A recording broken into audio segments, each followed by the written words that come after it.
Welcome to homemade recipes Tamil. இந்த வீடியோவை பார்த்து உங்களுக்கு பிடிச்சிருந்ததுன்னா மறக்காம லைக் பண்ணுங்க. நம்ம சேனலை ஃபர்ஸ்ட் டைம் பார்க்கக்கூடியவங்க கண்டிப்பா சப்ஸ்கிரைப் பண்ணுங்க. இந்த கிண்ணத்தப்பத்துக்கு நான் வச்ச பேரு தான் விஐபி கிண்ணத்தப்பம். இந்த பேர் வர காரணம் என்னன்னா, இதில் நம்ம சேர்க்க போகிற பொருட்கள் எல்லாமே அவ்வளோ ரிச்சாக இருக்க போகுது. பாஸ்மதி ரைஸ், கண்டென்ஸ்டு மில்க், பாதாம், முந்திரி, நெய்னு சேர்த்து ஒரு கலக்கலான கிண்ணத்தப்பம் ரெசிபி தான் இந்த பெருநாளைக்கு நம்ம பண்ண போகிறோம். ஃபர்ஸ்ட் இந்த வீடியோவுக்கு ஒரு லைக் பண்ணிவிட்டு வீடியோ ஸ்கிப் பண்ணாமல் கம்ப்ளீட்டாக பாருங்கள். இனி இந்த கிண்ணத்தப்பம் செய்ய எப்பவும் போல தான் நம்ம அரிசி ஊற வைக்க போகிறோம்.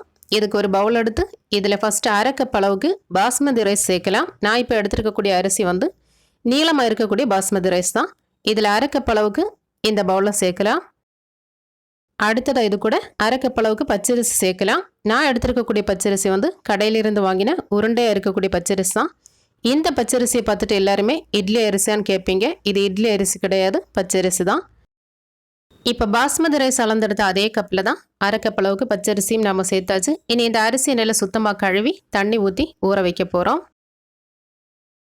இந்த கிண்ணத்தப்பம் செய்ய வெறும் அரிசி மட்டும் நம்ம ஊற வைக்க போகிறது கிடையாது. இந்த அரிசி கூட பாதாம், முந்திரி ரெண்டையும் சேர்த்து ஊற வைக்க போகிறோம். இதுக்கு நான் 15 முந்திரி பருப்பு எடுத்திருக்கேன். இதை ஃபஸ்ட்டு தண்ணியில் சேர்க்கலாம்.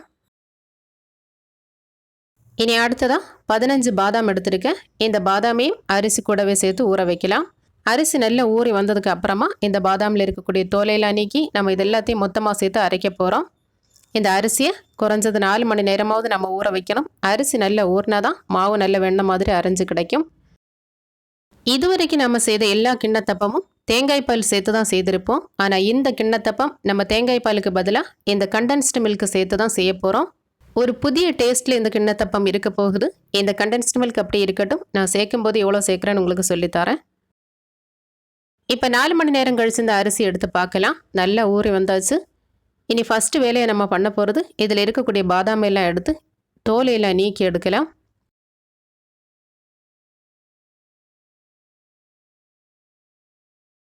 இந்த பாதாமில் இருக்கக்கூடிய தோலையெல்லாம் நீக்கி எடுத்தாச்சு. இனி அடுத்ததான் இந்த அரிசியில் இருக்கக்கூடிய எல்லா தண்ணியும் வடிகட்டி எடுக்கலாம். இனி நம்ம தண்ணி சேர்க்கும் போது அளந்து சேர்க்க போகிறோம். அதுக்கு வேண்டிதான் இப்போ இந்த அரிசியில் இருந்த எல்லா தண்ணியும் வடிகட்டி எடுத்தாச்சு. இனி நம்ம இந்த பாதாமை இது கூட சேர்த்து இது கூட ஒரு கப் அளவுக்கு தண்ணியும் சேர்த்து நம்ம இந்த மாவு அரைச்சி எடுக்க போகிறோம். நான் இன்னைக்கு இந்த கிரைண்டர் யூஸ் பண்ணி தான் மாவு அரைக்க போகிறேன். எனக்கு இந்த கிரைண்டரில் அரைச்சாதான் நல்ல வெண்ணெய் மாதிரி அரைஞ்சு கிடைக்கும். நீங்கள் மிக்சியில் அரைக்கிறதா இருந்தால் அரிசி ஊற வைக்கும்போது வெந்நீரில் அரிசியை ஊற வச்சுட்டு நல்லா ஆறுனதுக்கு அப்புறமா அரைச்செடுத்தா போதும். எப்படியோ மாவு நல்ல வெண்ணெய் மாதிரி அரைஞ்சிருக்கணும். நான் இப்போ இந்த கிரைண்டரில் ஊற வச்ச அரிசி, பாதாம், முந்திரி, எடுத்து வச்ச ஒரு கப் தண்ணியையும் ஃபுல்லாகவே சேர்த்தாச்சு.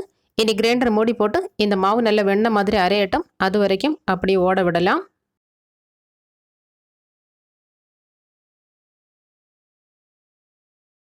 இப்போ இந்த மாவு நல்ல வெண்ணெய் மாதிரி அரைஞ்சாச்சு. இனி இது கூட 2 பொருள் சேர்க்க வேண்டியது இருக்குது. ஃபஸ்ட்டு நம்ம இதில் ஏலக்காய் சேர்க்க போகிறோம்.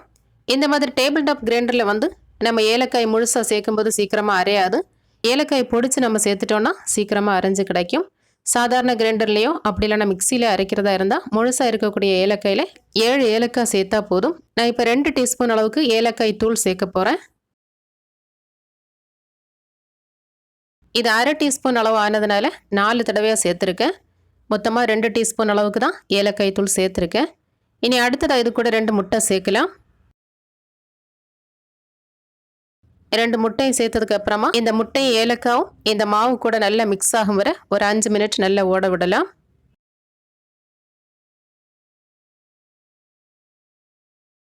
கடைசியாக நம்ம முட்டையும் ஏலக்காவும் சேர்த்து இந்த மாவு நல்லா அரைச்செடுத்தாச்சு. இனி கிரைண்டர் ஆஃப் பண்ணி இந்த மாவு எடுத்து வேற ஒரு பாத்திரத்தில் மாற்றிடலாம்.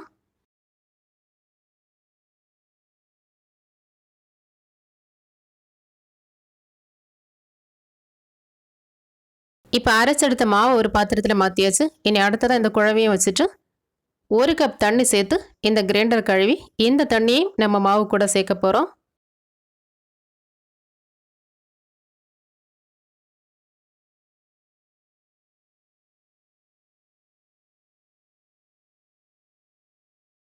பொதுவாக நம்ம கிண்ணத்தப்பத்துக்கு மாவு அரைக்கும் போது தேங்காய் பால் சேர்த்து தான் நம்ம அரைச்செடுப்போம், தண்ணி சேர்க்கறது இல்லை. ஆனால் இந்த கிண்ணத்தப்பத்தில் நான் தேங்காய் பாலுக்கு பதிலாக தண்ணி தான் சேர்த்துருக்கேன். மாவு அரைக்கும் போது 1 கப் தண்ணி சேர்த்தேன். அடுத்ததாக கிரைண்டர் கழுவி எடுக்கும்போது 1 கப் தண்ணி சேர்த்து எல்லாத்தையும் மொத்தமாக எடுத்து வச்சுருக்கேன். இனி அடுத்ததாக இது கூட நம்ம எடுத்து வச்சுருந்த கண்டென்ஸ்டு மில்கில் 1 கப் அளவுக்கு கண்டென்ஸ்டு மில்க் இந்த மாவு கூட சேர்க்கலாம். மாவு அரைக்கும் போது நான் ஏன் தண்ணி சேர்த்து அரைச்சேன்னா, நம்ம அரிசி கூட முந்திரி பருப்பு பாதாம் சேர்த்துருந்தோம், அதிலிருந்து பால் கிடைக்கும். அதனால தான் நம்ம தேங்காய் பால் சேர்க்காமல் அரைச்சிருக்கோம். அது மட்டும் இல்லாமல் இதில் நம்ம கண்டென்ஸ்டு மில்க் வேறு சேர்த்துருக்கோம். நான் இப்போது 250 ml கப்பில் தான் 1 கப் அளவுக்கு கண்டென்ஸ்டு மில்க் எடுத்திருக்கேன். ஃபுல்லாக சேர்க்குறதா இருந்தாலும் சேர்க்கலாம், அதெல்லாம் நம்ம விருப்பம் தான். இனி அடுத்ததான் திரும்பவும் நான் இது கூட 1 கப் தண்ணி சேர்க்க போகிறேன். மொத்தமாக இந்த கிண்ணத்தப்பத்தில் 3 கப் அளவுக்கு தண்ணி நம்ம சேர்த்துருக்கோம். இந்த அரிசியை நம்ம அரைக்கும் போது 1 கப் தண்ணி சேர்த்து அரைச்சோம், கிரைண்டர் கழுவும் போது 1 கப் தண்ணி சேர்த்தோம். இனி கடைசியாக இது கூட இனியும் 1 கப் தண்ணி சேர்க்க போகிறோம். மொத்தமாக 3 கப் தண்ணி இந்த கிண்ணத்தப்பத்தோட மாவில் நம்ம சேர்த்துருக்கோம். தண்ணியும் சேர்த்து இந்த கண்டென்ஸ்டு மில்கையும் இந்த மாவு கூட நல்லா கலந்து விட்டதுக்கு அப்புறமா இனி இது கூட 1 கப் அளவுக்கு சீனி சேர்க்கலாம். இந்த கண்டென்ஸ்டு மில்கில் வந்து இனிப்பு இருக்கும், அதனால தான் 1 கப் அளவுக்கு சீனி எடுத்திருக்கேன். பொதுவாக நம்ம கிண்ணத்தப்பம் எல்லாம் செய்யும்போது 1 கப் பச்சரிசி எடுத்தோன்னா 2 கப் அளவுக்கு சீனி சேர்ப்போம். இன்றைக்கி இந்த கண்டென்ஸ்டு மில்க்கு சேர்த்ததுனால தான் 1 கப் அரிசிக்கு 1 கப் சீனி சேர்த்துருக்கோம். இனி இந்த சீனியும் சேர்த்து கொஞ்சம் கூட தறி இல்லாத அளவுக்கு நல்லா கலக்கி விட்டுட்டு கடைசியாக நம்ம இந்த மாவை வடிகட்டி எடுக்கலாம். இதே போல் 2 லேயர் இருக்கக்கூடிய வடிகட்டியில் வச்சு வடிகட்டி எடுக்கணும். மாவு நம்ம எவ்வளோதான் நைஸாக அரைச்சிருந்தாலும் கூட நம்ம வடிகட்டி எடுக்கும்போது கண்டிப்பாக கொஞ்சம் வேஸ்ட் வேறு தான் செய்யும். அரையாமல் கிடக்கக்கூடிய அரிசி, ஏலக்காயில் இருக்கக்கூடிய வேஸ்ட், அதுக்கப்புறமா இந்த முட்டையில் இருக்கக்கூடிய வேஸ்ட், இந்த மாதிரி இதே போல் கொஞ்சம் வேஸ்ட் வர தான் செய்யும். இதை எடுத்து தூர போட்டுட்டு எல்லா மாவையும் இது போல் வடிகட்டி எடுக்கலாம். இப்போ மாவு ஃபுல்லாக நான் வடிகட்டி எடுத்துகிட்டு இந்த ஸ்பூனை கழுவி எடுத்துட்டேன். ஸ்பூனை கழுவி எடுத்ததுக்கு அப்புறமா இந்த மாவை நல்லா மிக்ஸ் பண்ணி விட்டுட்டு அடுத்ததான் இந்த கிண்ணத்தப்பம் வேக வச்சு எடுக்கலாம். இந்த மாவோட கன்சிஸ்டன்சி எப்படி இருக்குது பார்த்தீங்களா? இந்த ஸ்பூனில் எடுக்கும்போது மாவு நல்லா கெட்டியாக இல்லாமல் லைட்டாக இந்த மாதிரி ஸ்பூனில் தெரியணும், இப்படி இருந்தால் போதும். இனி கிண்ணத்தப்பம் செய்ய இதே போல் ஒரு ஸ்டீல் பிளேட் எடுத்திருக்கேன். இதில் 2 டீஸ்பூன் நெய்யும் கொஞ்சமாக தேங்காய் எண்ணெய் சேர்த்துருக்கேன். நம்ம கொஞ்சமாக தேங்காய் எண்ணெய் சேர்த்து இந்த கிண்ணத்தப்பத்தை வேக வைக்கும்போது கட் பண்ணி எடுக்கும்போது கொஞ்சம் கூட பிளேட்டில் ஒட்டாமல் நல்லா வரும். அவ்வளோதான். இனி கிண்ணத்தப்பம் வேக வைக்கலாம். கிண்ணத்தப்பம் வேக வைக்க ஒரு இட்லி பாத்திரத்தில் நம்ம சாதாரணமாக இட்லி வேக வைக்கும்போது எடுக்கக்கூடிய தண்ணி விட 2 மடங்கு தண்ணி கூட சேர்க்கணும். கொஞ்சம் அதிகமாக தண்ணி சேர்த்து தண்ணி நல்லா கொதி வந்ததுக்கு அப்புறமா நம்ம நெய் தடவி வச்சுருந்த பிளேட்டை வச்சுட்டு எடுத்து வச்சுருந்த மாவில் 3/4 பிளேட் அளவுக்கு மாவு ஊற்றினா போதும். மாவு ஃபுல்லாக ஊற்றக்கூடாது, 3/4 பிளேட் அளவுக்கு ஊற்றினா போதும். இப்போ நான் எடுத்த மாவு வந்து 2 பிளேட் கிண்ணத்தப்பம் செய்ய கரெக்டாக இருக்கும். கொஞ்சம் பெரிய பிளேட்டுன்னா ஃபுல்லாக ஊற்றலாம். இதே போல் சின்ன சைஸ் பிளேட்டுன்னா 2 தடவையாக ஊற்றி வேக வச்சு எடுத்தால் போதும்.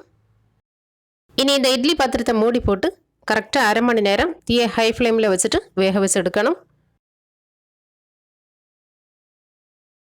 1/2 மணி நேரம் கழித்து நம்ம மூடி ஓப்பன் பண்ணி பார்க்கும்போது இந்த கிண்ணத்தப்பம் நல்லா சூப்பராக வெந்திருக்கும். இனி உள் பக்கம் எல்லாம் நல்லா வெந்திருக்கான்னு பார்க்க ஒரு கத்தி எடுத்து இதோட சென்டரில் குத்தி பார்த்தா போதும்.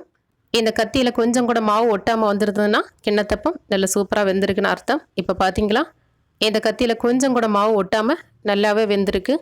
பொதுவாக நம்ம கிண்ணத்தப்பம் செய்யும்போது கடைசியாக ஜீரகம் சேர்ப்போம். இந்த கிண்ணத்தப்பத்தில் கொஞ்சமாக பாதாம் முந்திரி சேர்க்கலாம். பாதாம் முந்திரி கொஞ்சமாக எடுத்து இதே போல் 2ஆக கட் பண்ணி எடுத்து வச்சுருக்கேன். இதை ஃபுல்லாகவே சேர்க்கலாம்.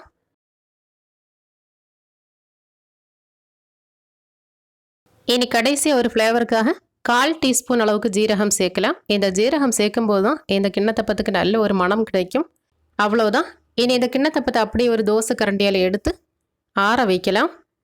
நல்லா ஆறுனதுக்கு அப்புறமா நம்ம கட் பண்ணி எடுக்கலாம். பார்க்குறதுக்கு எவ்வளோ சூப்பராக இருக்குது பார்த்தீங்களா? இந்த கிண்ணத்தப்பம் பார்க்குறதுக்கு லைட்டாக ஒரு க்ரீம் கலரில் வட்டிலப்பம் மாதிரி தான் இருக்கும். சூடாக இருக்கும்போது கட் பண்ண வேண்டாம், நல்லா ஆறுனதுக்கு அப்புறமா தான் கட் பண்ணி எடுக்கணும்.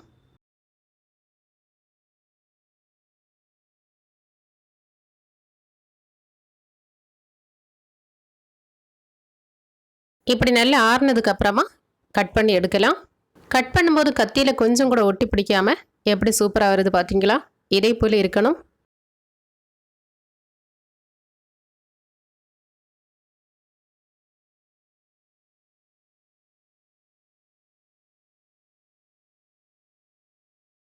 அவ்வளோதான். பாஸ்மதி ரைஸ், கண்டென்ஸ்டு மில்க், பாதாம், முந்திரி, நெய்னு சேர்த்து நல்ல கலக்கலான ஒரு விஐபி கிண்ணத்தப்பம் நல்லா சூப்பராக ரெடி பண்ணிட்டோம். நல்ல ரிச்சான டேஸ்ட்டில் எவ்வளோ சாஃப்டாக இருக்குது பார்த்தீங்களா? டேஸ்ட்டும் அவ்வளோ சூப்பராக இருக்கும். டேஸ்ட் மட்டும் இல்லாமல் நல்ல ஒரு ஹெல்த்தியான ரெசிபி இது. சின்ன பிள்ளைங்களுக்கும் தாராளமாக செய்து கொடுக்கலாம். சின்ன பிள்ளைங்க முதல் பெரியவங்க வரை தாராளமாக சாப்பிடலாம். ஒரு டேஸ்டியான ரெசிபின்னு சொல்கிறத விட இது ஒரு ஹெல்த்தியான ரெசிபின்னு சொல்லலாம். கண்டிப்பாக ட்ரை பண்ணி பாருங்கள். என்னோட இந்த விஐபி கிண்ணத்தப்பம் ரெசிபி உங்களுக்கு பிடிச்சிருந்தா வீடியோவுக்கு மறக்காமல் ஒரு லைக் பண்ணிவிட்டு வீடியோவை ஷேர் பண்ணுங்கள். மீண்டும் இன்னொரு ரெசிபியில் சந்திக்கலாம். தேங்க்யூ.